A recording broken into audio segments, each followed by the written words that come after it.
Ok, bonjour mesdames, messieurs, bienvenue pour le je ne sais plus combienième épisode du Calisthenics Science Podcast.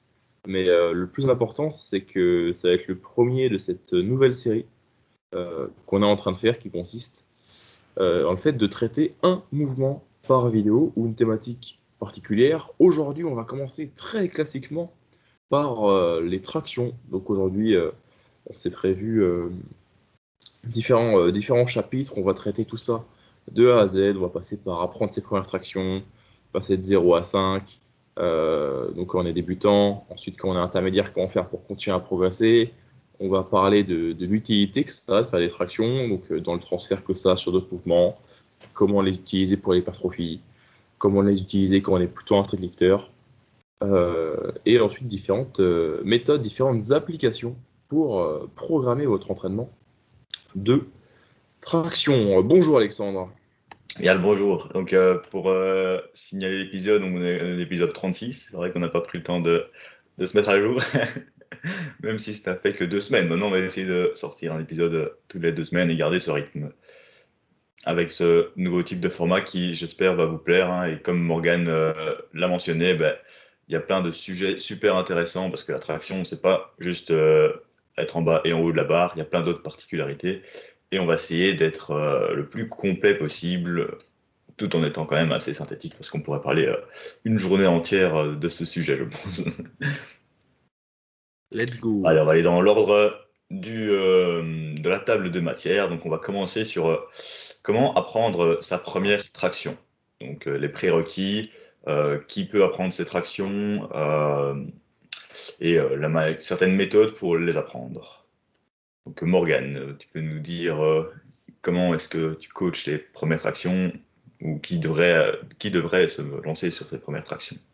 Ok, alors une traction, déjà, bon, a priori, si vous êtes sur le podcast, vous savez ce que c'est, mais brève définition, lorsqu'on entend traction, nous, dans notre milieu, eh bien, il s'agit de soulever l'intégralité de votre poids de corps, en commençant suspendu sous une barre, bras tendus, jusqu'à avoir au moins, et ça dépendra des variantes, votre menton au-dessus de la barre.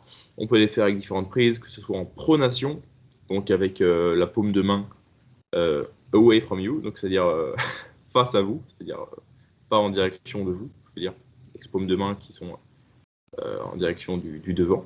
En supination, donc avec les mains dans l'autre sens, avec la paume de main qui est dans votre direction. En prise neutre, donc c'est un mélange entre les deux, avec les deux paumes de main qui se font face. Donc dans ce cas-là, vous aurez les pouces vers vous plutôt. Et ensuite, toutes les variantes qui en découlent, avec soit des poignées amovibles, soit des anneaux, notamment, puisqu'on utilise, nous, beaucoup. Alors, apprendre ses premières tractions, qui veut apprendre ses premières tractions dans un premier temps, c'est important de le savoir, parce que selon nos objectifs, on va passer par des étapes différentes. Moi, je séparerais ceux qui veulent apprendre les tractions dans un objectif de calisthenics de ceux qui veulent apprendre des tractions, mais qui sont, eux, pratiquants de musculation à côté. Auquel cas, les pratiquants de musculation à côté euh, seront moins dans l'urgence pour les apprendre. Je dirais qu'ils pourraient un peu plus passer par d'autres mouvements que des variantes de traction. Les pratiquants de musculation pourraient, par exemple, progresser en traction sur la durée sans jamais faire de traction, à condition qu'ils fassent des mouvements similaires, donc différentes variantes de tirage verticaux. Mais là, on va supposer que si vous écoutez ce podcast, c'est que vous êtes plutôt dans le milieu de l'entraînement au poids de corps, dans le calisthenics, et que progresser aux tractions, c'est votre priorité. C'est pas vous êtes un go muscu et les tractions sont votre quête secondaire. Là, on va supposer que vous commencez l'entraînement au poids de corps, vous êtes d'abord tombé sur des vidéos Bar Brothers avant de tomber sur notre excellent contenu, et vous décidez de devenir un tractionneur d'élite pour enchaîner les séries de 25-30 tractions. Alors, concernant les variantes que moi j'aime bien utiliser avec des débutants pour les tractions, il y en a plusieurs. La première, et qui est la plus importante pour moi lorsqu'on commence vraiment de rien les tractions, ça va être les tractions excentriques. Alors, j'ai comparé ensuite aux autres variantes que je vais décliner. Les tractions excentriques, donc il s'agit de sauter ou du moins d'arriver en haut de la barre de la façon qui vous convient, de commencer en haut de la barre le plus haut possible et de contrôler votre phase de descente. Moi, ce que j'aime bien faire, c'est entre 5 et 10 secondes, et ce, pour plusieurs répétitions, pour plusieurs séries, selon le niveau de l'athlète, et on progresse principalement via la durée de la phase excentrique, et ensuite via le nombre de répétitions, possiblement le nombre de séries. Et on commence sur cet exercice avec assez peu de volume, parce que les exercices qui surchargent en excentrique causent plus de dommages musculaires que les exercices isotoniques qui font à la fois la phase concentrique et la phase excentrique. Alors pourquoi c'est intéressant de faire des tractions excentriques quand on veut apprendre ses premières tractions? Eh bien, c'est parce que ça maximise la spécificité du mouvement. Le principe de spécificité, il nous dit qu'on devient meilleur à ce sur quoi on travaille en fait. Et du coup, si on veut devenir meilleur en traction, il faut faire les tractions. Et si vous êtes un parfait débutant et que vous ne calez pas 1, 2, 3 tractions, eh bien le plus proche, ce qui ressemble le plus à des vraies tractions, ça va être des tractions excentriques. Donc, moi, ce serait sur mon podium la traction excentrique. Du fait de cette maximisation de la spécificité, et également du fait que ça nécessite peu de matériel et que ce soit assez facile à traquer. En fait, je vous recommande d'avoir un métronome pour bien monitorer la durée de vos phases excentriques. Évidemment, on va chercher à avoir une exécution homogène, c'est-à-dire à une vitesse constante, à descendre à la même vitesse sur la première moitié que sur la seconde moitié du mouvement, avec une amplitude complète. Évidemment, donc commencer le plus haut possible et descendre jusqu'à l'extension complète des coudes, et on pourrait ajouter à ça également comme critère le relâchement complet des scapulas, c'est-à-dire l'élévation des épaules, si vous voulez, en position basse. Donc moi, sur mon podium, il y aurait les tractions excentriques. Ensuite, autre variante, qui est aussi souvent utilisée, que je recommanderais moins, mais que j'utilise parfois, c'est les tractions réalisées avec une bande élastique. Alors, on en a déjà parlé pas mal de fois dans le podcast. Il s'agit d'entourer votre barre de traction avec une bande élastique, de façon à avoir un élastique qui pend, dans lequel vous allez pouvoir placer un pied ou deux, et l'élastique va vous délester d'une partie de votre poids de corps pour rendre la réalisation des tractions un petit peu plus facile, pour mimiquer en quelque sorte, et je dis bien en quelque sorte, comme si vous étiez légèrement plus léger.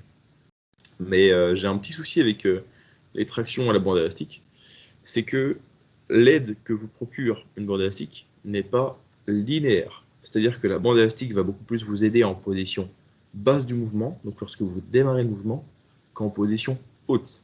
Et ce parce qu'en position basse, la bande élastique sera plus tendue, et du coup, il va vous procurer plus de rebond, vous procurez plus de tension, plus d'aide en fait. Et c'est d'autant plus problématique sur les tractions, comparé à d'autres types de mouvements, que souvent sur les tractions, les quelques premiers centimètres du démarrage ne posent pas souci, mais c'est plutôt pour compléter le mouvement, c'est plutôt la seconde moitié. Après, ça dépend des individus, mais c'est souvent la seconde moitié qui va un petit peu plus poser souci.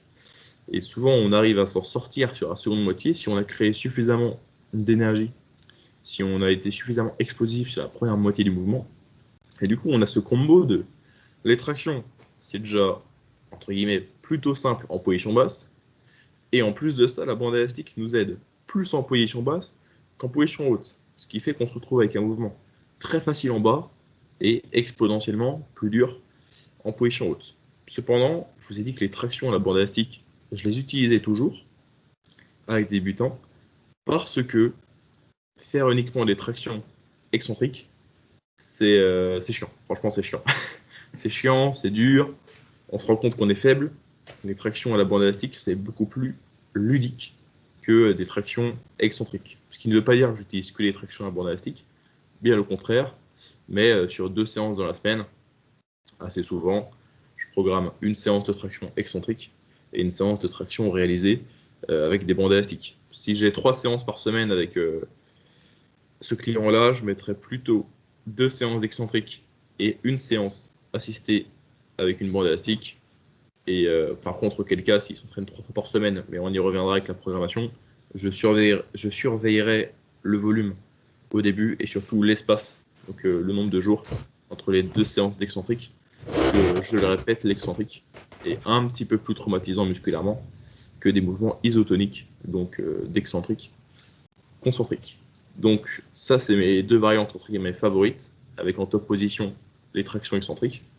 Et je rajouterais, si vous avez accès à des machines de musculation, je rajouterais le tirage poitrine réalisé sur une poulie haute.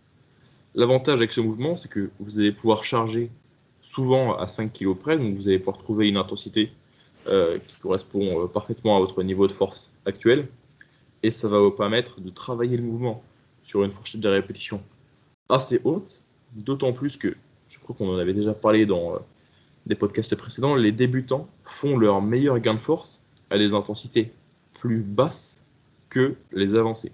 Et lorsque j'entends intensité, là j'entends intensité en termes de pourcentage de leur 1RM, c'est-à-dire en termes de fourchette de répétition. Plus vous êtes avancé, plus pour pouvoir continuer à gagner en force, vous allez devoir travailler sur des charges proches de votre 1 répétition maximum. Et à l'inverse, les débutants, eux, bénéficient plutôt et font plutôt leur meilleur gain de force sur des fourchettes de rep un peu plus hautes, de l'ordre de 60 à 70% de leur 1RM. Parce que ça leur permet, malgré qu'il y ait moins d'intensité, d'avoir plus de volume de pratique en nombre total de répétitions.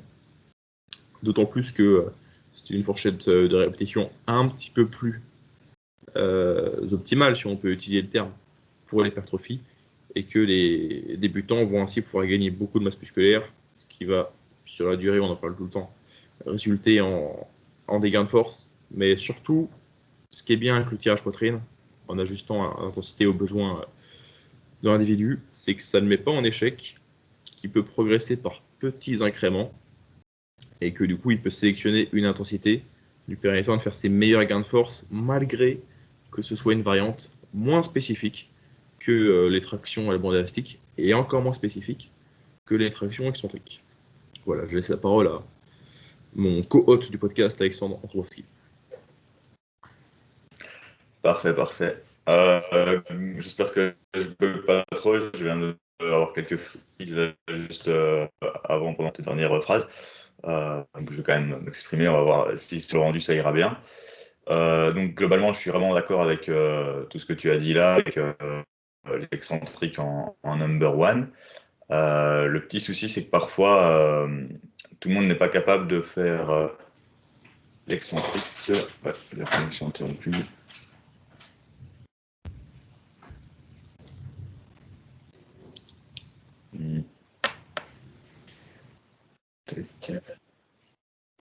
Allô, allô.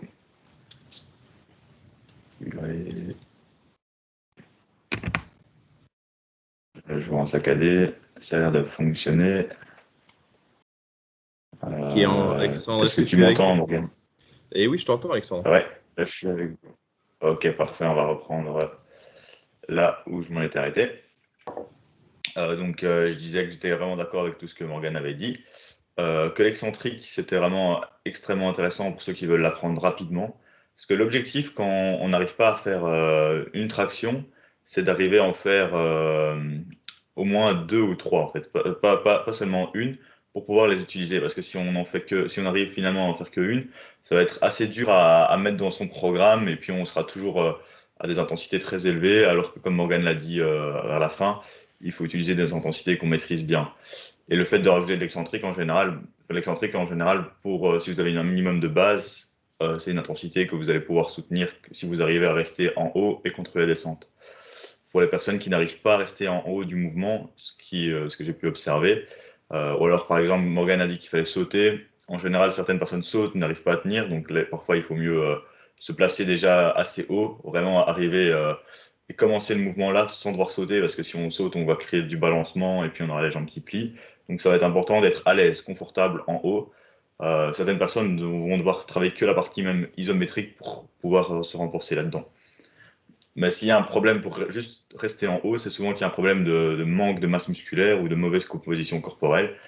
Et donc là, on devra utiliser d'autres outils, donc vraiment perdre du poids par exemple, gagner plus de muscles.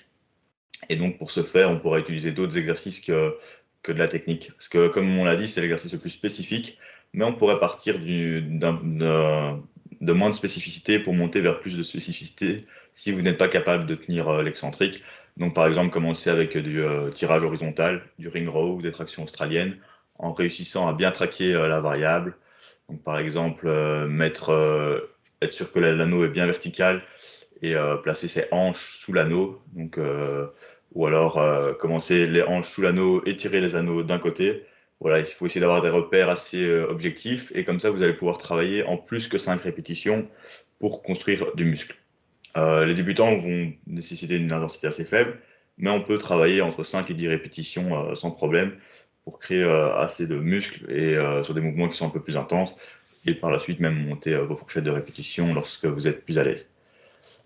Un autre exercice que je rajouterais en plus, donc le ring row, moi je le mettrais presque en numéro 4. C'est vrai que si vous avez accès à un lat pull down, vous allez pouvoir utiliser cet exercice-là pour créer du muscle. Donc le lat pull down, c'est la traction à la poulie haute par exemple, ou sur une machine, ou sur un système de poulie carrément à la traction, mais de nouveau ça va ressembler un peu à l'élastique aussi en général, sauf si vous avez une tension continue qui vous aide, ce qui pourrait être intéressant. Donc le ring row, et je rajouterais aussi parfois à la place de faire de l'élastique pour vraiment bien standardiser les progressions aussi et ne pas réaliser la position en haut que vous pouvez réaliser avec de l'excentrique. Donc par exemple vous ferez l'excentrique en 1 et en deuxième place dans la séance, avant de faire de l'hypertrophie, éventuellement faire des demi-tractions. Donc par exemple vous faites que la position basse et vous touchez la tête en haut. Comme ça vous allez essayer d'avoir une trajectoire assez verticale au début du mouvement et de ne pas avoir cette trajectoire qu'on voit souvent chez les personnes qui ont du mal à faire, qui savent faire des tractions et qui ont du mal à en faire 5 corrects. C'est de partir vers l'arrière et remonter en fait. Et dès le début de votre apprentissage, vous allez apprendre à tirer vers le haut, donc en abaissant bien l'épaule, travailler vraiment bien sur votre scapula, même si la partie souvent la plus difficile c'est la fin. Mais ça va vous permettre de faire de nouveau plus de répétitions, de renforcer aussi vos dorsaux, même de faire une petite hypertrophie si vous arrivez à faire aussi 5 répétitions de demi-traction en fait dans la position basse. Ça, c'est un protocole que je suis en train d'expérimenter sur certaines personnes et que j'ai vu qui fonctionnait. Donc voilà, mais c'est une piste d'amélioration. Donc ça serait aussi, je le mettrais presque en 2 à la place de l'élastique pour certains ou pour l'élastique pour garder la motivation. Donc une combinaison d'excentrique, d'élastique ou de ça. Les tractions à la pull down si vous n'avez pas du ring row. Et puis pensez à la composition corporelle, au biceps éventuellement, rajouter un peu de biceps en plus pour justement terminer les mouvements. Donc voilà, pas toujours être hyper spécifique pour certains, mais pour certains qui ont déjà un minimum de muscles, qui se remettent un peu au sport, etc., on les met sur l'excentrique et en un mois, ils savent faire 3, 4, 5 tractions assez rapidement. Donc ça, c'est souvent ce qui arrive. Maintenant, voilà, chez certaines personnes, ça prendra plus de temps et il faudra être plus patient avant d'être très spécifique. Donc voilà pour l'apprentissage des tractions. J'espère que ça a été au niveau de la qualité sonore. Tu m'as bien entendu, Morgane? Moi, je t'ai très bien entendu. Et puis, si Ok. ça a bugué pendant que moi je parlais, a priori, moi, ça a quand même été enregistré. Donc, je pense que ça posera pas de soucis. Et puis, s'il y a le moindre souci, euh, mettez un maximum de dislikes. Hein, en mettez-en vraiment la masse pour, pour nous informer que c'était de la merde. Enfin, de toute façon, on pourra pas le savoir parce que maintenant, Oh, sur YouTube, on ne voit plus les dislikes. Si je crois que on peut voir le ratio de like-dislike. Donc, avec une règle de 3, tu peux compter ton nombre de dislikes, mais je le fais pas malheureusement. Je préférais compter mes dislikes manuellement à l'ancienne. on va changer le titre du podcast, on va mettre le pire podcast du monde. Ah non, il Le n'y a pas pire besoin. podcast. C'est déjà Ok. évident. Ouais. Donc, Oui, je rebondis sur ce qu'a dit Alexandre sur la composition corporelle. Ça fait une énorme différence de perdre 3, 4, 5 ou plus kilos sur la balance, sur vos performances en traction. On pourrait expliquer ça comme ça. Disons, alors l'exemple sera particulièrement parlant pour les gens qui font déjà plus que 5 tractions au poids de corps. Si vous faites 5 tractions au poids de corps, vous réussissez peut-être à faire 2 tractions, 3 tractions à 5 kg, c'est-à-dire lesté à 5 kg. Vous voyez la différence de comment vous vous sentez après vos tractions lestées quand vous repassez au poids de corps. Et bien, vous pourrez avoir ce même sentiment de facilité si vous pesiez moins lourd. Alors évidemment, vu que la perte de poids ne sera pas aussi rapide que 5 kg en un jour, ce ne sera pas le même ressenti sur le moment, mais à l'échelle d'un cycle d'entraînement sur lequel vous perdez du poids assez rapidement, surtout si vous débutez, ça peut faire une assez énorme différence, surtout que on en a déjà parlé sur le podcast, et je ne sais pas si je l'avais bien expliqué, mais je vais le réexpliquer ici. Ouais, tu l'avais déjà bien expliqué. La différence que ça fait de perdre du poids, elle est, comment dire, c'est exponentiellement de plus en plus puissant, parce que on va prendre pour le moment un mouvement avec une charge absolue. On va prendre le développé couché. Vous faites 5 reps à 100 kg. Disons que si vous enlevez 10% de cette charge, vous pouvez faire une répétition de plus. Okay, jusque-là, vous me suivez, vous pouvez faire 5 x 10, vous pouvez faire 6 x 90. Et bien, à mesure que vous enlèverez 10% de la masse sur la barre, ou on va prendre même la valeur absolue, 10 kg, et bien, vous serez en mesure de mettre plus qu'une répétition de plus. C'est-à-dire que peut-être que vous pouvez la mettre 5 x 100, peut-être que vous pouvez la mettre 6 x 90, peut-être que vous pouvez mettre 7 x 80, sûrement. Mais vous pouvez aussi mettre plus que 8 fois du coup 70. Et en fait, à mesure que vous allez réduire votre charge de couché de X kilos, vous serez en mesure de mettre de plus en plus de répétitions. Si bien qu'une fois que vous êtes descendu à peut-être une barre à 50 kg, si vous la descendez à 40 kg, vous ne mettrez pas une rep de plus, vous en mettrez peut-être 3 de plus. Parce que sinon, si on suit ce raisonnement du 10 reps à 100 kg, lorsque vous serez à... excusez-moi, non, je vous avais dit 5 reps à 100 kg de base. Si on prend ce raisonnement de vous faites 5 reps à 100 kg, si pour 10 kg que vous enlevez, vous pouvez mettre une rep de plus, ça voudrait dire qu'à 20 kg, vous pouvez faire 13 reps. Mais non, parce qu'un mec qui met 5 reps à 100 kg, à 20 kg, il fait 40 reps. En fait, plus vous baissez la charge, oui, enfin, il s'arrête quand, quand ça le fait chier, quoi. Il met même 100 reps en vrai.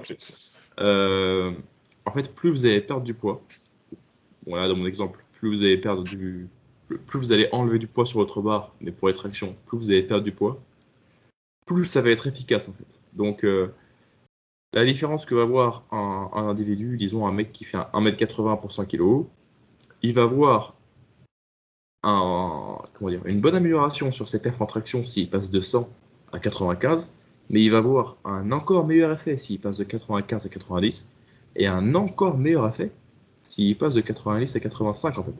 Donc c'est exponentiel, et,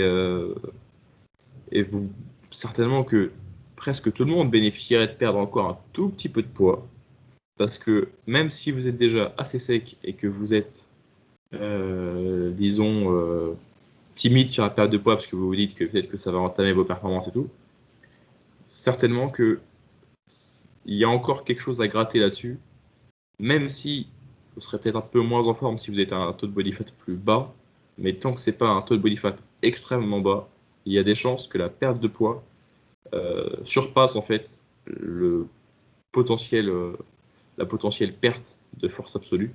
Donc, faut pas sous-estimer à quel point être à un poids de corps plus bas va changer vos perfs en matière de force relative. Donc là, on parlait de traction, mais c'est valable pour vos skills et même dans une certaine mesure pour votre ratio de force en powerlifting. Alors, c'est pas que pour ça, mais c'est aussi pour ça que en powerlifting, les meilleurs ratios, c'est-à-dire de charge soulevée en relation avec le poids de corps, eh bien, ils se trouvent dans les catégories de poids les plus basses. Alors, c'est aussi parce que les individus plus légers sont moins grands et du coup ont des membres un peu plus courts, ce qui est bénéfique d'un point de vue mécanique pour performer, mais c'est aussi parce que la force absolue la force relative est souvent meilleure lorsque vous êtes à une masse corporelle plus basse. J'espère que c'était compréhensible. Je suis un peu emmêlé les pinceaux sur l'exemple du développé couché, mais grosso modo, à mesure que vous perdez du poids, tant que vous ne descendez pas à un taux de body fat très très bas qui bute votre énergie, et c'est bien plus bas que ce que vous pensez, eh bien, il y a des chances que les kilos perdus vous apportent plus que ce que vous perdez en force du fait de votre perte de poids. Donc, très important d'y penser pour les débutants qui commencent le sport en étant en surpoids. Ok. On va attaquer les points suivants. Donc, faut pas trop traîner. Un petit temps limité dans le podcast. Mais normalement, ça devrait aller. On aura le temps On de va tout faire, rusher. je pense. Moi, je voulais parler d'un point suivant. C'est comment est-ce que, par exemple, on fait de l'excentrique et tout protocole. On arrive enfin à passer sa première traction, ou c'est parfois c'est 2 ou 3. En général, quand on suit un petit protocole d'excentrique de 1 mois, la plupart des gens arrivent à arriver à en faire 2 ou 3. Comment est-ce qu'ils vont arriver à 5 reps? Parce que l'objectif dans les tractions, ça sera surtout d'arriver au moins à 5-6 répétitions pour pouvoir les utiliser comme exercice presque d'hypertrophie, de force quand on est dans ces fourchettes-là. C'est très intéressant. Et souvent, quand on est en dessous de ces fourchettes-là, on arrive souvent on observe souvent des personnes qui atteignent des plateaux, qui stagnent un peu, qui n'arrivent pas à passer le palier, ou alors qui ont des techniques qui sont pas très belles. On va parler de la technique au point prochain, mais juste une petite parenthèse sur comment est-ce qu'on peut arriver à 5 répétitions. Tom Morgan, est-ce que tu as une petite technique spéciale, outre, par exemple, répéter le processus de refaire de l'excentrique et tous les exercices d'assistance qu'on a dit avant, qui sont très efficaces? Alors moi, la transition, je la ferai comme ça. Je dirais que même si c'est chiant, il faut toujours bouffer pas mal d'excentriques. Même quand vous commencez à pouvoir mettre 2-3 répétitions et que vous êtes très heureux, très fier de pouvoir rentrer vos premières tractions, il va quand même falloir continuer à bouffer d'excentriques pour ajouter du volume globalement sur la séance. Même si progressivement, à mesure que vous réalisez des tractions complètes, vous allez pouvoir dédier une plus grande partie de votre séance, plus de votre volume d'entraînement, à la réalisation de tractions complètes, parce que c'est encore plus spécifique que vos tractions excentriques. Mais la transition, j'aime bien la faire justement en utilisant les bandes élastiques, parce qu'avec les bandes élastiques, vous allez pouvoir utiliser des bandes de moins en moins résistantes, et du coup, pour le coup, ça vous donne l'occasion de pratiquer le mouvement de manière isotonique, donc à la fois la phase concentrique et la phase excentrique, la phase de montée et la phase de descente. J'aime bien garder des excentriques, mettre un peu plus de volume sur des tractions à la bande élastique, et à mesure que vous rentrez de plus en plus de tractions au poids de corps, traction complète, normale, eh bien, vous les mettez en début de séance et vous donnez un nombre total de reps à faire sur une séance. Disons, ok, je m'échauffe, clac, clac, clac, une série d'échauffements à la bande élastique une fois que globalement je suis chaud. Et là, cette séance, je fais un total de 6 tractions au poids de corps. Ça peut être une série de 2 et après 4 fois 1, des trucs comme ça. À mesure des séances, vous rajoutez une rep par-ci, par-là. Mais ensuite, vous gardez vos, entre guillemets, back offset, j'aime pas trop le terme, mais bon, avec de l'excentrique et ou des tractions à la bande élastique. Et progressivement, la part de traction complète que vous allez faire va augmenter au dépit du coup de vos 2 exercices qui étaient avant vos exercices principaux, mais qui maintenant deviennent vos exercices pour faire plus de volume. Donc vous allez réduire la part de traction excentrique et la part de traction à la bande élastique que vous faites en augmentant au fur et à mesure vos tractions complètes, donc en progressant sur le volume. Bon, c'est aussi simple que ça, grosso modo. Moi, c'est ce que j'aime bien faire, donner un nombre de répétitions totales à réaliser, et souvent de progresser uniquement de une répétition par séance, parfois plus, notamment si l'individu est en train de perdre du poids tout au long de son programme de traction. Ouais, je suis assez d'accord, j'aime bien cette méthodologie. Un truc qui ressemble pas mal, moi que j'aime bien mettre aux personnes pour garder la motivation aussi, c'est par exemple mettre un petit MOM. Donc MOM 10 minutes, 10 tractions, et toutes les minutes on en fait une. On peut même prendre 2 minutes de repos en fonction du niveau de la personne. Et puis une fois qu'on progresse, on peut même passer sur un MOM avec 2 tractions par minute. Lorsque la progression est assez rapide et la motivation est bien entretenue, et ça permet à chaque fois d'avoir. Il faut s'assurer aussi que la traction est de qualité.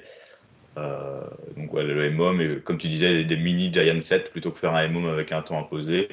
Donc le Giant Set, c'est comme Morgan l'a dit, de faire par exemple 6 répétitions. Bon, c'est pas un Giant alors. Un Giant en général, on se dit ok, on fait 50 répétitions et après on fait plein de séries pour compléter ces 50 reps. Bref, voilà, c'est des méthodes qui marchent, et une fois qu'on utilise plus que 5 reps, là on va parler de ça dans la partie programmation plus loin, je pense. Ben, on peut peut-être passer sur la technique maintenant. Allez, Passons c'est parti. à la technique. Donc, je vous invite à aller voir la vidéo que j'ai fait, les tractions lestées. je décris pas mal les tractions. Donc après, voilà, c'est la technique en poids de corps est peut-être un peu différente, ou si on fait de l'endurance ou de l'hypertrophie aussi. Mais là, on va essayer de faire une technique optimale pour, on va dire, faciliter la traction ou soulever le plus lourd possible. On va commencer par le grip. Donc le grip, très important. Mais je fais un point, tu fais le point suivant. Alors, faites tout. Et si j'ai des choses à ajouter particulières ou si j'ai des choses à compléter, je t'interromps. Ça roule. Donc le grip, tout passe par la poigne. Allez écouter Pavel Satsouline. Serrez bien la barre. Donc souvent on voit des personnes qui, souvent aussi même des gens qui débutent dans les tractions, on va voir qu'ils ont mal au bras ou ils n'arrivent même pas à prendre la barre aussi. Et donc ça c'est aussi un point important, c'est d'avoir une bonne poigne. Et puis il y a des barres qui sont plus glissantes que d'autres ou qui ont des diamètres plus épais et ça rend l'apprentissage d'attraction un peu plus difficile aussi.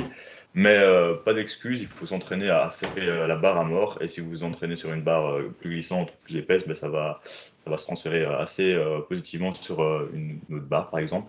Donc vraiment, vous attrapez la barre, on serre à fond, à fond, à fond, à fond. Et donc c'est important. Ensuite, il y a la largeur de grip. Donc une prise plus serrée, en général, si vous êtes en pronation, ça risque d'être un peu plus compliqué. Vous allez avoir les épaules un peu plus vers l'intérieur. Ça va être plus difficile d'avoir une trajectoire verticale aussi. Les coudes vont devoir être beaucoup plus vers l'intérieur aussi, donc on est un peu moins, on va devoir les recruter beaucoup plus dans le biceps et un peu moins dans les dorsaux. Et aussi l'amplitude qui serait aussi plus élevée par rapport à une prise plus large pour certains. Donc voilà, ça c'est important d'avoir une bonne largeur. En général, c'est un peu plus large que les épaules pour la plupart des gens. À vous d'essayer différentes prises. Alors, au niveau activation musculaire, de ce qu'on sait, je crois que ça a été étudié sur du tirage poitrine. La meilleure activation musculaire du gros dorsal, elle est obtenue avec une largeur de prise de 1,5 fois votre largeur d'épaule. Alors, vous allez me dire, Morgan, je ne vais pas venir à la salle avec mon mètre pour mesurer précisément ma largeur des épaules et placer des repères sur un barre de traction. Ça s'obtient assez naturellement en mettant vos épaules à 90 degrés, donc l'angle de vos aisselles si vous voulez, par rapport à votre buste, et également vos coudes à 90 degrés, donc avec les mains vers le haut, les avant-bras verticaux, et simplement en mettant les bras au-dessus de votre tête. Vous allez facilement obtenir une prise assez ergonomique, le plus souvent pour vous. Donc les aisselles à 90 degrés, angle droit, les coudes à 90 degrés, angle droit. Vous tendez les bras au-dessus de votre tête et souvent ça vous donnera la prise sur laquelle vous êtes le plus confortable, certainement la prise avec laquelle vous aurez la meilleure activation du gros dorsal et certainement aussi la prise sur laquelle vous serez le plus performant. Bon, j'en profite aussi pour dire que l'activation musculaire EMG, c'est pas toujours, même rarement, corrélé avec les gains musculaires que vous pouvez espérer obtenir, surtout si vous poussez vos séries suffisamment proches de l'échec, auquel cas tous les groupes musculaires que vous pouvez recruter seront sûrement recrutés pour pouvoir arriver à une telle intensité relative. Donc c'est pas si important que ça, l'activité musculaire mesurée par électromyogramme. Mais au niveau confort, c'est également ce que je trouve de plus ergonomique, le 1,5 fois largeur des épaules. Voilà. Pour rebondir encore sur le grip, donc là j'étais d'accord avec ton point. Donc on peut aussi parler de grip classique, de overhand grip ou de strong grip, et de false grip pour certains aussi. Et aussi de pouce au-dessus de la barre ou en dessous de la barre. Donc ça me fait penser à une étude aussi où il disait que le pouce au-dessus de la barre permettait de générer plus de MG aussi. Je pense qu'il y avait une étude qui montrait ça. Je crois qu'il n'y en a qu'une et voilà, je l'ai pas, je crois que je l'avais pas lu en détail, mais j'avais entendu parler de ça. Donc certains sont plus à l'aise. Moi personnellement, voilà, j'ai l'impression d'avoir moins de poigne aussi si je prends le pouce au-dessus, mais c'est peut-être une question d'habitude. En tout cas, ce qu'il faut essayer de faire pour diminuer progressivement le barre levé, c'est plutôt que de prendre la barre vraiment que sur limite le bout des doigts, c'est d'arriver à faire un petit strong grip pour pouvoir être un peu plus à l'aise. Donc vraiment essayer de serrer la barre un peu plus bas du côté ulnaire de la main, essayer d'aller chercher un peu plus haut. Ça vous permettra de gagner quelques millimètres et une meilleure activation aussi au niveau du grip. Ouais, donc voilà, c'était ça pour le grip. On va passer à la position de la tête, donc deuxième segment en partant du haut qui vient, on pourrait passer au coude, mais on va dire oui, la tête, le regard, assez important. Moi, j'ai observé vraiment que regarder vers le haut, ça aide énormément à optimiser sa trajectoire de traction. Donc, on veut que notre action, la plupart du temps, soit le plus verticale, qu'on arrive le plus efficacement du point A en bas du mouvement au point B avec la tête au-dessus.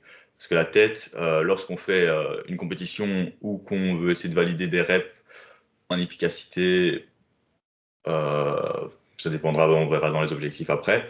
Mais en général, en compétition, on essaie d'avoir la tête qui vient au-dessus des mains, par exemple, et dans un cadran antérieur. Donc, c'est-à-dire que si on prend une photo de profil au-dessus de la barre, il faut que le menton soit au-dessus, et pas au-dessus et derrière. Il doit être au-dessus en avant. Et donc, c'est important d'avoir la trajectoire qui nous permettra d'arriver plus facilement là, plutôt que derrière, ce qui arrive souvent aussi. Souvent, les gens tirent assez haut, mais pas assez devant. Surtout quand on vient de la musculation. Ça s'observe beaucoup aussi, donc on en parlera plus tard. Et donc, j'ai vraiment observé que regarder en haut, ça permet vraiment d'aider. Certaines personnes vont devoir quand même parfois regarder en haut, regarder devant, et puis refaire en haut, tant que le mouvement est continu, évidemment. Donc ouais, c'est juste un petit repère visuel. De nouveau aussi, avoir un repère visuel dans vos exercices, ça peut toujours aider. Et donc voilà, c'est de nouveau un truc général, mais c'est pas toujours la vérité non plus. Je sais pas si toi, Morgan, tu as une expérience avec la position de ta tête. La tête de... Ok, alors je me souviens, moi, d'expérience. Fut un temps, je suivais une programmation d'hypertrophie de l'Apco Fitness et dans les indications techniques, eux recommandaient de regarder devant soi et ils estimaient que ça permettait de mettre un petit peu moins de tension dans la nuque. Et, euh, et je pense pas que ce soit très important dans tous les cas comme paramètre, mais je trouvais que j'étais peut-être un peu plus strict au niveau de ma technique lorsque je regardais toujours devant moi et certainement aussi que j'avais une trajectoire un peu plus verticale plutôt que cette fameuse trajectoire de on s'éloigne de la barre pour au final s'en rapprocher. Du coup, c'est quelque chose que j'ai gardé, donc le regard au loin devant soi, mais j'ai pas d'opinion particulière sur le sujet. Je pense pas Ouais. que ça fasse une grande différence dans tous les cas, mais je recommande à tout le monde de prendre le temps expérimenté avec différentes positions de regard. Donc, soit loin devant soi à l'horizon, soit regarder en direction de la barre ou du plafond. Ouais. Je suis d'accord avec toi. Finalement, c'est un faible effet, le fait de regarder et d'expérimenter, parce que ouais, on a pu voir qu'on réagissait tous les deux différemment. Et par moments, j'aime aussi regarder devant moi. Donc, c'est pas toujours une constante dans l'attraction. Passons aux coudes. Donc, les coudes, je trouve ça un point extrêmement important. Vraiment, savoir penser à ses coudes, ça va beaucoup vous aider.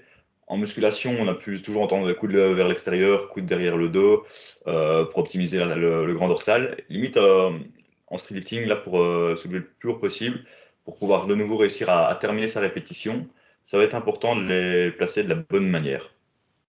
Moi, personnellement, j'aime essayer de les garder en avant de la barre pour pouvoir essayer de nouveau avoir la trajectoire la plus vite possible. Pas forcément vers l'intérieur dès le début, mais essayer de les garder en avant. Et puis tout le long du mouvement, je vais essayer de les avoir progressivement vers l'intérieur et qui vont venir tirer vers mes côtes, pouvoir closer plus facilement la rep et de nouveau encore éviter de partir en C vers l'arrière et fermer. Donc plutôt que partir, le fait de les garder vers l'intérieur dès le début, ça va me permettre de garder cette trajectoire assez verticale et puis de nouveau les garder vers l'intérieur pour pouvoir fermer la répétition le plus facilement possible. Et souvent, on observe que les tractions qui ratent, c'est les coudes qui partent vers l'extérieur et on ferme trop tôt, et le menton qui n'arrive pas assez rapidement au-dessus de la barre ou qui arrive trop tôt en dessous. Et les coudes qui sont déjà placés vers l'extérieur, on n'arrivera plus à garder ces derniers degrés. Donc le coude, c'est extrêmement important de le garder vers l'intérieur. Et la solution pour ça, en général, c'est travailler sa technique et plus de biceps. Je ne sais pas si tu as une autre expérience avec le coude. Alors, moi, comment dire, je serais pour la méthode d'exécution qui serait la plus la plus ergonomique pour l'athlète, je dirais que vous ne devriez pas vous poser beaucoup de questions sur en quelle direction dois-je tirer les coudes pour maximiser l'activation de tel ou tel groupe musculaire. Moi, j'ai le sentiment que si on se force à garder les coudes le plus sur l'extérieur possible, on va avoir du mal à maximiser notre abaissement scapulaire. Et moi, de ma propre expérience personnelle, c'est un mode d'exécution que je trouve particulièrement inconfortable pour les épaules, en fait.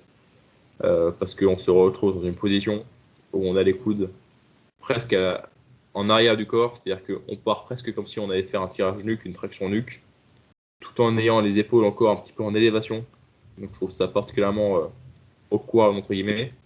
Et d'ailleurs, faire des tractions avec les coudes vachement sur l'extérieur, c'est quelque chose qui n'arrive pas quand on y pense, si vous faites des tractions aux anneaux notamment. Et en fait, ce que ça nous apprend les tractions aux anneaux, c'est que, un peu comme sur des mouvements réalisés à la poulie, le plus souvent, la trajectoire que vous allez avoir, c'est avec la trajectoire qui correspond le plus à votre anatomie, quoi, à votre biomécanique. Et du coup, la technique de garder les coudes vachement sur l'extérieur, c'est certainement pas quelque chose qui va maximiser vos performances.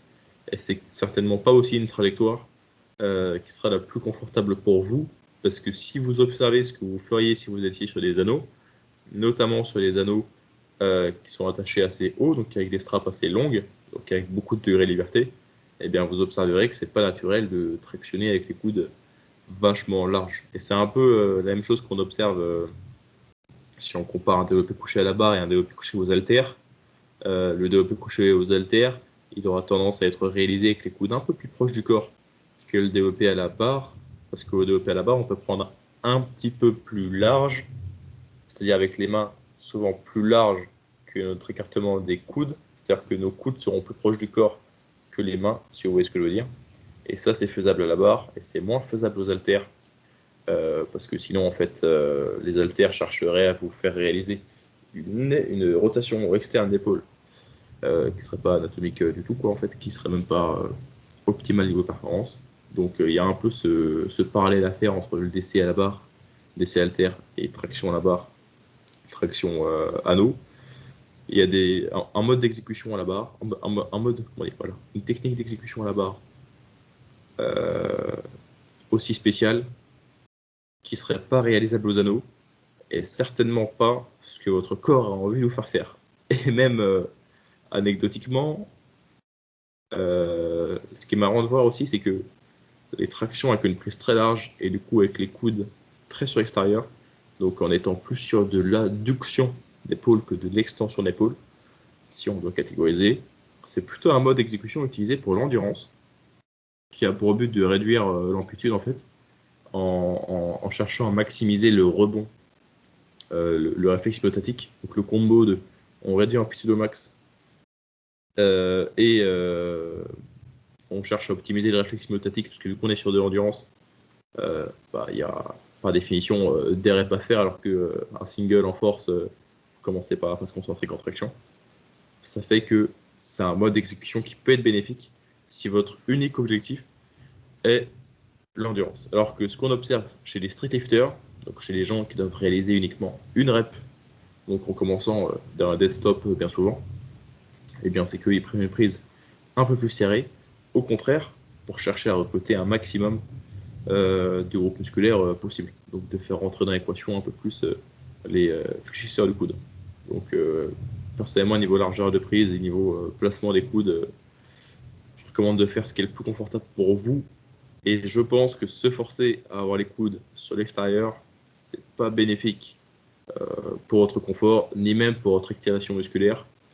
C'est peut-être juste quelque chose à expérimenter dans des objectifs d'endurance. Mais pas vraiment en dehors de ça, selon moi. Ouais, je suis vraiment d'accord avec toi. Vers l'extérieur, en général, c'est pas la meilleure idée. Souvent, on pense aussi à les avoir vers l'arrière, donc favoriser l'extension d'épaule plus que l'adduction, comme tu disais avant. Un autre point qui est super intéressant, lié à ce que tu as dit, c'est la position des épaules, donc l'abaissement scapulaire. On peut appeler ça aussi la dépression d'épaule. Donc ça va être vraiment hyper fondamental dans la traction. Et avant, on pensait aussi beaucoup à rétraction, à pec vers le haut. Euh, D'expérience, le fait pour penser à rétracter et de sortir les pecs un peu trop vers le haut, ça va favoriser cette courbe en C et donc avoir ce mouvement un peu moins vertical. Donc la clé, en fait, ça sera de réaliser une dépression maximale et maintenir cette dépression. Souvent, c'est ce qu'on observe chez les personnes, par exemple, qui n'arrivent pas à faire la première traction, c'est que la dépression se fait, ils tirent et puis hop, les épaules reviennent, les coudes qui partent vers l'extérieur, ou alors les épaules qui se lèvent trop et ils terminent la traction en grosse protraction, en fermeture complète. Alors, alors qu'il faut, si les épaules restent bien basses, les pecs vont être un peu plus neutres, voire un peu sortis vers l'extérieur.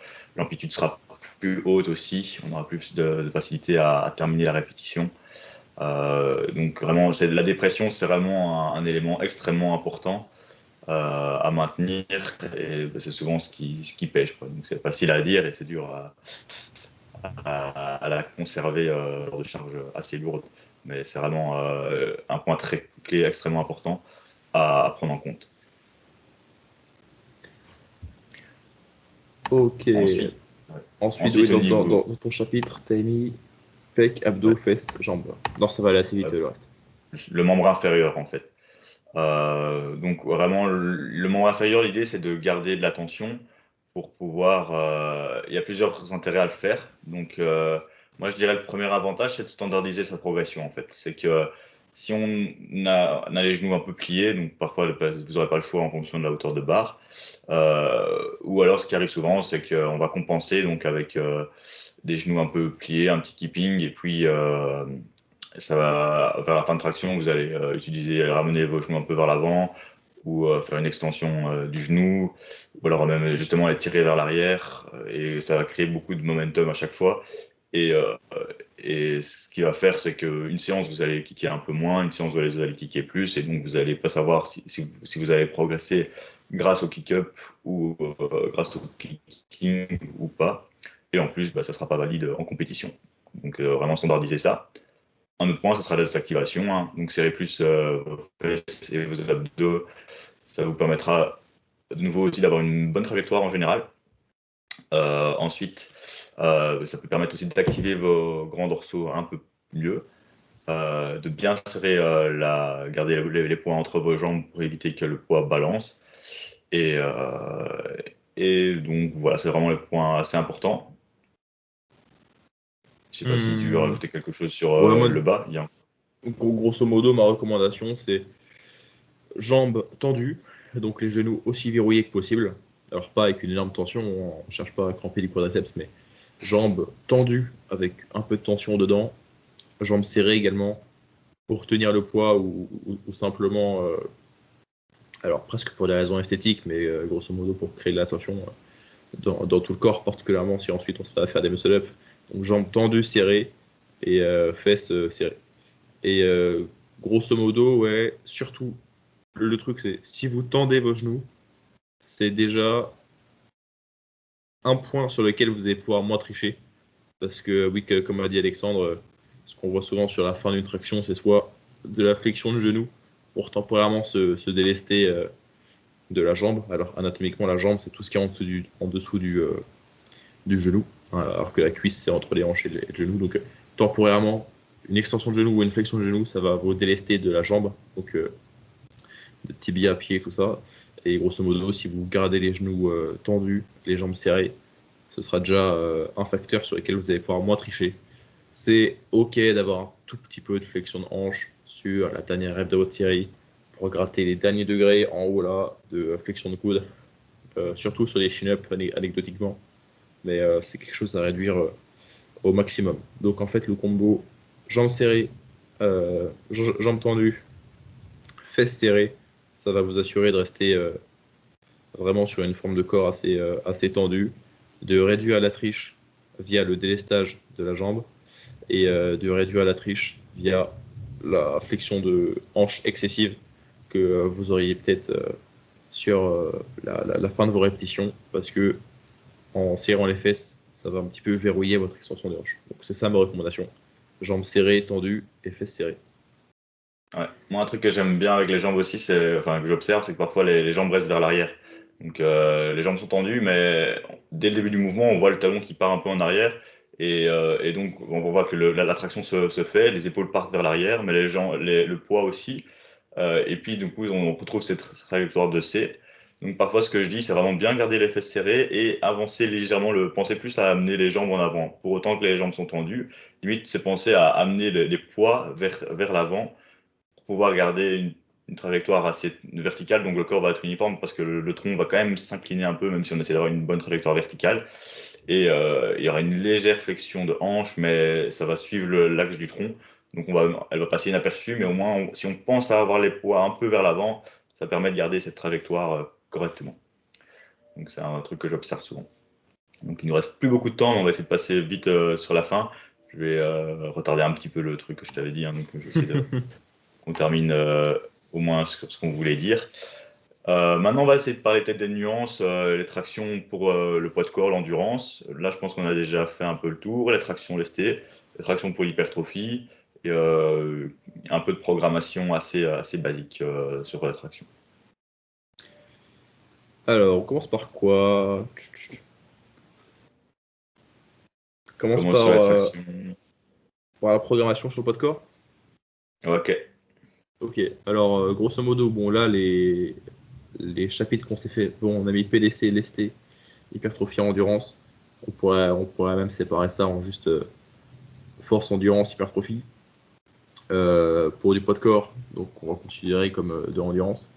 Ce qui va compter beaucoup sur votre semaine d'entraînement, ça va être pas mal de volume et surtout du volume réalisé assez proche de l'échec. Alors c'est d'autant plus important pour les adaptations d'endurance d'aller proche de l'échec, donc d'avoir des séries à haute intensité relative, parce que pour aller chercher suffisamment de stimulation, vous allez devoir compter sur votre intensité relative plus que sur votre intensité absolue. L'intensité absolue, c'est le pourcentage de votre 1RM, c'est votre proximité à vraiment votre effort maximal en termes de charge soulevée, alors que l'intensité relative, c'est votre proximité à l'échec, c'est la difficulté d'une série, c'est à quel point vous poussez une série. Donc pour endurance, ce qui va compter, c'est faire suffisamment de volume, suffisamment proche de l'échec. Et la fréquence, on va laisser ça de côté pour le moment. Mais ce qui va compter, c'est de faire des séries longues, proches de votre max, si ce n'est par moment en fin de cycle, sur là où les dernières séries de la séance, aller à l'échec ou très proche de l'échec. Et ensuite, niveau du format, c'est peut-être sur endurance qu'on peut se permettre de faire le plus d'artifices, donc en termes de circuit, en termes de drop set, en termes de tout ça. Il y a beaucoup de gens dans le milieu de l'endurance qui utilisent ces différents types de techniques, des pyramides, tout ça. Bon, vous n'avez pas besoin de rendre ça trop fancy, entre guillemets, parce que ce qui va compter, ça va juste être de faire des séries longues, difficiles, assez proches de votre échec, et avec un volume adapté à vos capacités de récupération. Donc, on vous recommande d'expérimenter avec votre volume, donc en commençant votre cycle avec un volume assez bas, et progressivement au fil des semaines de l'augmenter, surtout si vous débutez sérieusement dans vos objectifs d'endurance, alors non pas à la façon d'un Mike Retail et Renaissance Periodization, tout ça, dans le sens on surcharge avec le nombre de séries, mais plutôt ça va faire de temps en temps pour que vous découvriez quel est votre seuil, entre guillemets, maximal de capacité de récupération sur le nombre de séries que vous pouvez tolérer par semaine en traction. Donc il va s'agir de faire pas mal de séries, progressivement plus de séries. Ça peut être intéressant le temps de trouver quelle est votre comment dire votre capacité de récupération maximale. Mais avant de penser à faire beaucoup de séries, pensez d'abord à pousser vos séries assez proches de l'échec, parce que c'est sur des séries difficiles que vous allez en fait obtenir de l'adaptation. Donc, par exemple, si votre max en traction c'est 20, préférez faire un 18, 16, 14 sur vos 3 séries plutôt qu'un 6x10. En fait, le 6x10, il aura peut-être plus de volume, sauf qu'en fait, toutes les reps seront en moyenne réalisées plus loin de l'échec que ce que vous auriez fait avec un 18 sur la première série, 16 sur la deuxième. 14 sur la troisième. Donc faites passer la proximité à l'échec avant le reste, avant d'ajouter du volume. Mais pour entrer entre guillemets dans des nouveaux territoires, on pourrait dire, de gain d'endurance, vous allez devoir fréquemment travailler proche de l'échec. Ça c'est pour la partie endurance. Est-ce que tu as quelque chose à rajouter, Alexandre? Non, je suis assez d'accord avec ça. Peut-être parler du lesté, au Ouais. niveau de la programmation. Pardon. Ouais, je Alors, voulais dire vraiment au niveau ça dépend des objectifs pour le lester. Là, on va considérer quoi on va considérer du street lifting ou? du street lifting, on va dire. On va dire Ok. street lifting lesté, et puis on fera lesté autre objectif. On peut faire donc street lifting lesté, l'objectif c'est d'être le plus spécifique d'être le plus spécifique par rapport à vos compétitions, donc en une rep en général. Ça sera voilà, ici on va peut-être pas tout détailler au niveau de la programmation, on va rester assez basique, mais de manière générale, ce qu'on veut créer, ça va être la technique la plus adaptée. Donc il y a un gros penchant sur la technique, en fait, surtout en début de cycle, quand vous êtes moins spécifique. Ça va être important d'être confortable, d'être sûr qu'on a toujours ses épaules bien dépressées, les coudes bien placés, tous les points qu'on a dit avant. Et pour ce faire, ce que j'ai vraiment observé aussi avec le temps, c'est qu'il faut être assez loin de l'échec en fait. Le problème, c'est que souvent on observe que les personnes stagnent en traction lorsque la technique se dégrade sur les dernières répétitions. On emmagasine un mauvais pattern et on se fatigue assez vite. Et les tractions aussi, c'est un exercice qui génère beaucoup de fatigue. J'ai l'impression. Enfin, au début, j'étais fort dans la fréquence et dans l'intensité, par exemple. Donc, si vous soulevez lourd souvent sur les tractions, vous allez assez rapidement arriver à une faible proximité de l'échec, une proximité de l'échec assez proche. Et donc, votre programme risque d'être assez compliqué. Il ne faut pas hésiter à garder presque 5 répétitions en réserve sur votre première semaine presque et être très conservateur. Par rapport à d'autres exercices, c'est vraiment l'expérience, c'est un bon conseil aussi qu'on peut appliquer, c'est de rester assez conservateur. Une bonne manière de faire, par exemple, c'est de faire aussi une série assez volumineuse, assez chargée, par exemple, en utilisant des ramp-up sets.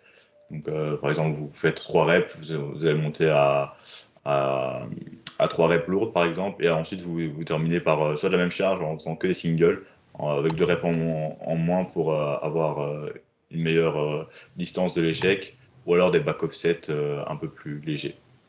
Et de manière générale, 2 séances semaine à base de 3 à 5 séries, c'est quasiment ce qui suffit pour tout le monde. En moins de 5 répétitions, si vous êtes à proximité d'une compétition ou si vous utilisez certaines variantes pour la technique. Et au-dessus de 5 répétitions, là, ça serait peut-être pour d'autres objectifs, peut-être d'hypertrophie ou en utilisant certaines variantes, en prise neutre, supination. Donc voilà pour la traction lestée. Ouais, je suis assez d'accord par rapport au fait de garder pas mal de RIR aux tractions parce que, pareil, de mon expérience sur moi, anecdotiquement, comment dire, en ajoutant peu de surcharge, parfois on se prend vraiment une baffe dans la gueule au niveau d'à quel point ça dégrade la technique d'un coup.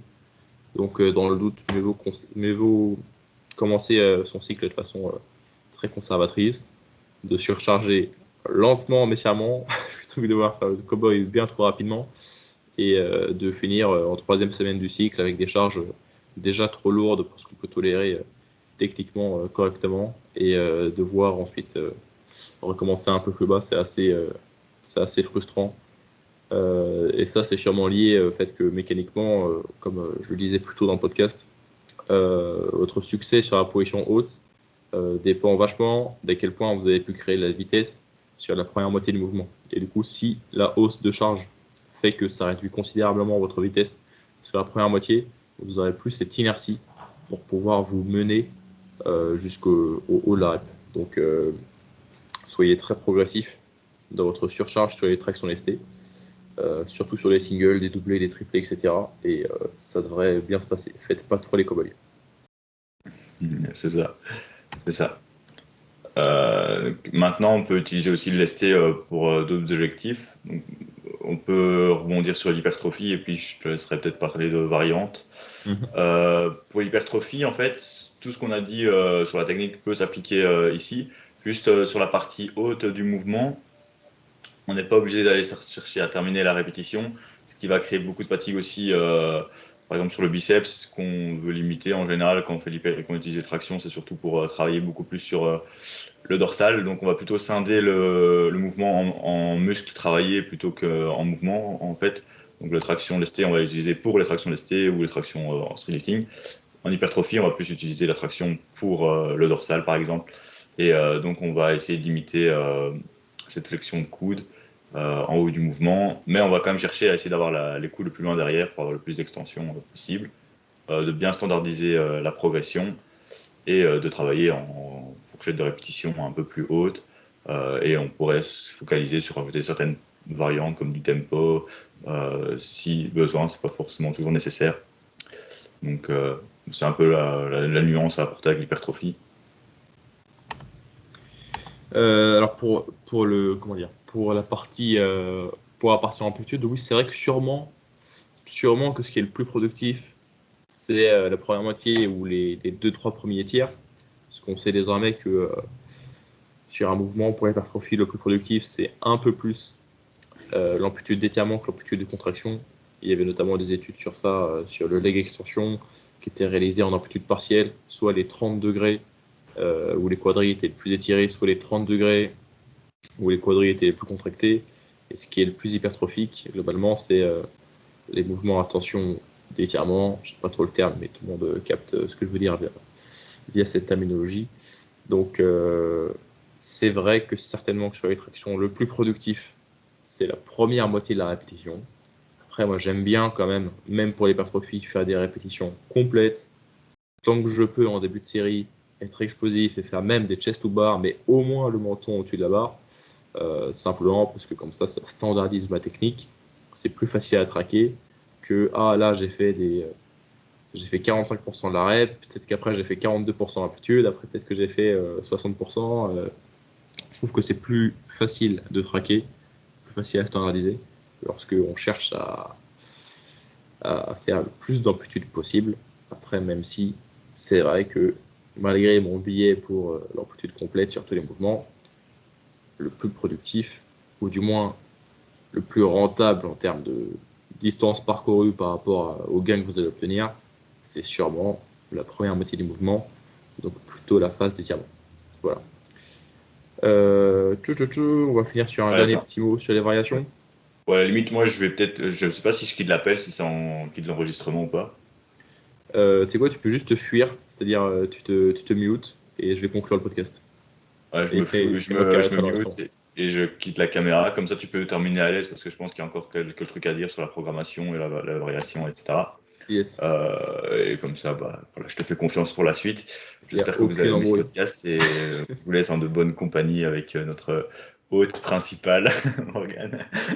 Personne n'écoute le podcast jusqu'au bout. Si vous êtes encore en train d'écouter le podcast, vous allez laisser en commentaire le mot babouin. Okay, comme ça, on saura qui a regardé 1 heure et 3 minutes et 37 secondes de podcast.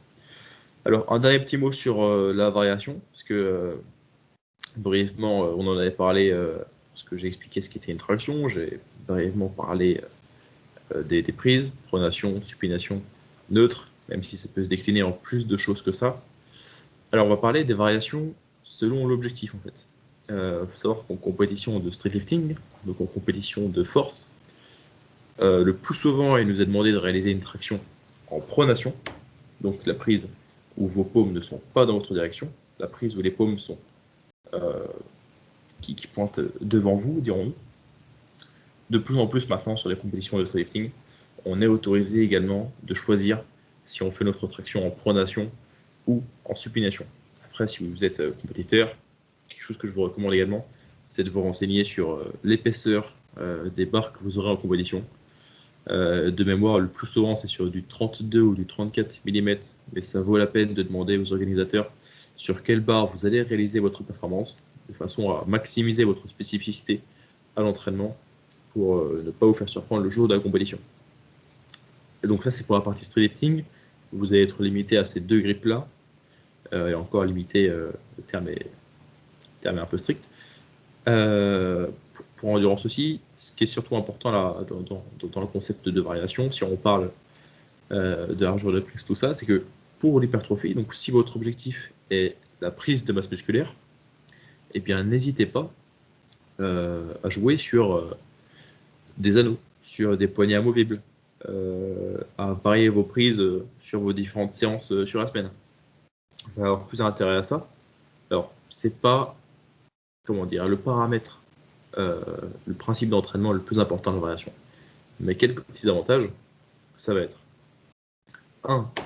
Théoriquement, pour l'hypertrophie, sur la durée, ça vaut la peine d'avoir plusieurs variantes dans votre même semaine d'entraînement ou même à l'échelle de plusieurs cycles, parce que même des légers degrés de variation de prise vont avoir un petit impact sur l'activité musculaire et du coup possiblement sur également les résultats que vous allez obtenir.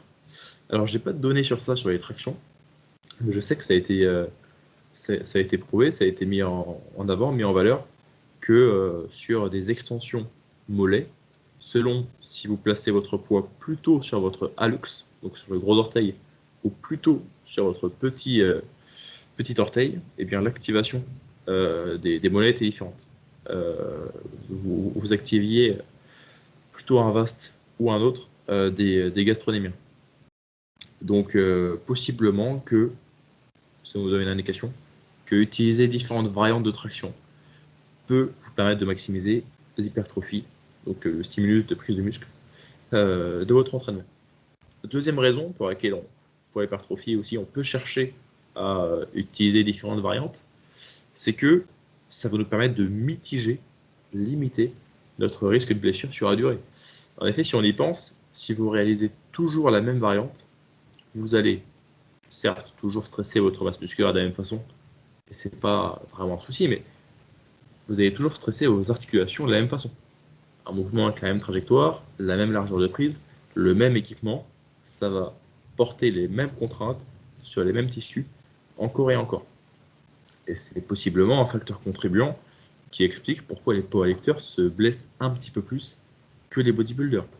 Donc si vous faites de l'hypertrophie, si votre but c'est d'être plus musclé, voilà, vous voulez gagner en masse musculaire, eh bien pensez à utiliser différentes variantes parce qu'il y a peut-être un petit intérêt là-dessus au niveau de la mitigation, ça ne se dit pas mitigation, pour limiter vos blessures. Donc, niveau largeur de prise, limiter les blessures et possiblement des stimulations différentes qui, on l'espère, maximiseraient votre potentiel d'hypertrophie, votre potentiel de prise de muscle, même si ce n'est pas le facteur le plus important. Ensuite, si on veut parler de variations dans la technique d'exécution, je sais que Alexandre n'est plus là pour nous en parler. Il nous parlait tout à l'heure du fait que lui, il utilisait parfois des isométriques, donc des pauses qu'il ajoutait, surtout chez ses débutants aux tractions. Donc faire la moitié basse, puis faire une pause ou autre. Je ne crois pas qu'il y ait du support scientifique sur le sujet, sur le concept vraiment de sticking point. Alors le sticking point, une brève parenthèse, qu'est-ce que c'est ? Eh bien c'est le moment, l'angle articulaire si vous voulez, dans votre mouvement où vous échouez votre répétition.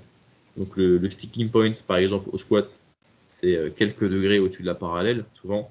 Le sticking point au développé couché, c'est 5 à 10 cm au-dessus de la poitrine au démarrage, souvent c'est ça. Et bien la théorie de l'ajout d'isométrique pour améliorer vos perfs, elle se base sur le fait que, en ajoutant un isométrique, donc une pause statique, à un certain moment du mouvement, vous allez pouvoir renforcer une certaine partie du mouvement qui est votre point faible. Je ne crois pas qu'il y ait vraiment des données fiables, robustes, sur l'impact que ça a. Après, c'est quelque chose que vous pouvez utiliser. Il y a des gens qui anecdotiquement nous disent que ça les a aidés. Moi, c'est pas quelque chose que je programme parce que y a pas d'évidence sur le sujet en fait. C'est quelque chose que vous pouvez utiliser si ça vous fait plaisir, si vous voulez expérimenter. Personnellement, je suis pas trop fan de ça parce que simplement, si vous devenez globalement plus fort sur le mouvement, eh bien, la phase où vous étiez déjà plus fort, vous allez pouvoir la réaliser avec plus d'explosivité encore, ce qui va vous emmener vers la réussite sur le reste de la répétition. Je vous disais plus tôt dans le podcast que sur la traction, la première moitié de la répétition, le démarrage, allait plus vite que la fin de la répétition. Et du coup, si on se mettait à faire des tractions bloquées à 90 degrés au milieu de l'amplitude, en disant je renforce mon sticking point, eh bien, moi je dis à ces gens-là que s'ils faisaient simplement des tractions classiques, s'ils donnaient leur énergie à juste des tractions isotoniques complètes, concentriques, excentriques, ben, ça les rendrait certainement encore plus forts en position basse, ce qui leur permettrait de réaliser leur portion basse avec plus de vitesse encore, ce qui leur apporterait l'inertie nécessaire pour les amener sur la moitié haute du mouvement. C'est pour ça que personnellement, je ne suis pas très fan de ces méthodes de statodynamique, etc. Je sais qu'il y a des gens qui les utilisent, qui ont du succès avec ces méthodes, mais est-ce qu'ils auraient les mêmes résultats si ils faisaient simplement des mouvements isotoniques? Bien souvent, je pense que oui. Mais c'est tout à fait en droit d'expérimenter avec ça. Ceci n'est pas un conseil. J'allais dire, ceci n'est pas un conseil d'investissement. Putain, qu'est-ce qu'on raconte sur ce podcast? Momo en roue libre. Mais vous pouvez vous permettre d'expérimenter ça. Quoi d'autre comme variation? On va pas rentrer dans les détails à faire de l'excentrique surchargé, statodynamique. On va pas rentrer dans les détails de faire non plus des tractions lestées à bande élastique. J'ai vu des gens faire ça également, mais on en revient à ce que je disais au tout début du podcast. Alors, des tractions lestées à bande élastique, ça voudrait dire quoi? Ça voudrait dire que vous placeriez une bande élastique soit autour de votre cou, soit attachée à une ceinture lestée, et votre bande élastique, vous l'attachez au sol. Et le but, ce serait de rendre le mouvement plus dur avec une bande élastique qui apporterait du coup de la résistance. Mais ça revient au même par rapport à ce que je disais au tout début du podcast, c'est-à-dire que vous allez surcharger le mouvement en haut et moins en bas. Et en fait, ça revient au même que de vous délester davantage en bas qu'en haut. Du coup, ça rendrait la courbe de résistance encore plus défavorable pour la moitié haute. Après, c'est vrai qu'il y aurait l'argument de dire que au moins, ça vous permet de surcharger et vraiment de renforcer la moitié haute, qui est la plus dure, certes. Mais je veux dire que c'est déjà le plus dur. Donc, c'est certainement déjà votre facteur limitant.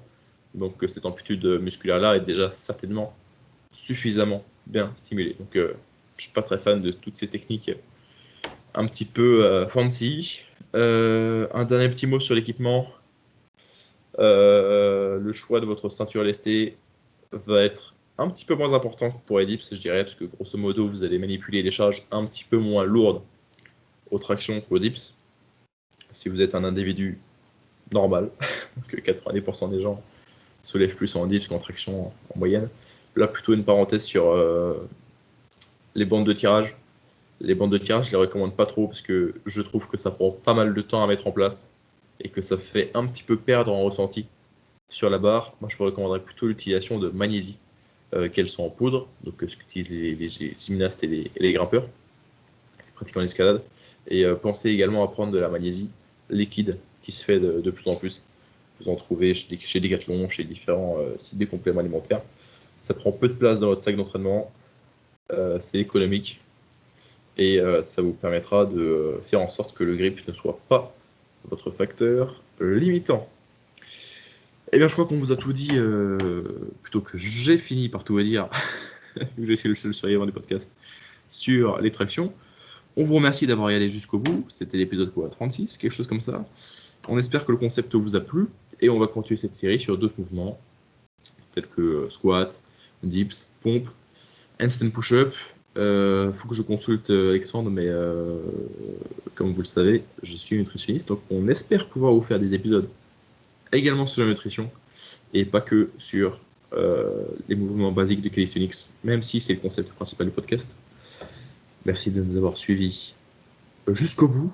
Laissez-nous un énorme commentaire avec quel mot. Je vous ai dit quoi? Zimbabwe ou Babouin? Je sais plus. Je vous l'ai dit il y a 10 minutes, une fois qu'Alexandre est parti. Dites-nous ce mot fabuleux pour nous informer que vous étiez là jusqu'au bout. Et on vous dit à dans 2 semaines, si on est régulier, pour un futur épisode tout aussi éducatif. instructif et fun.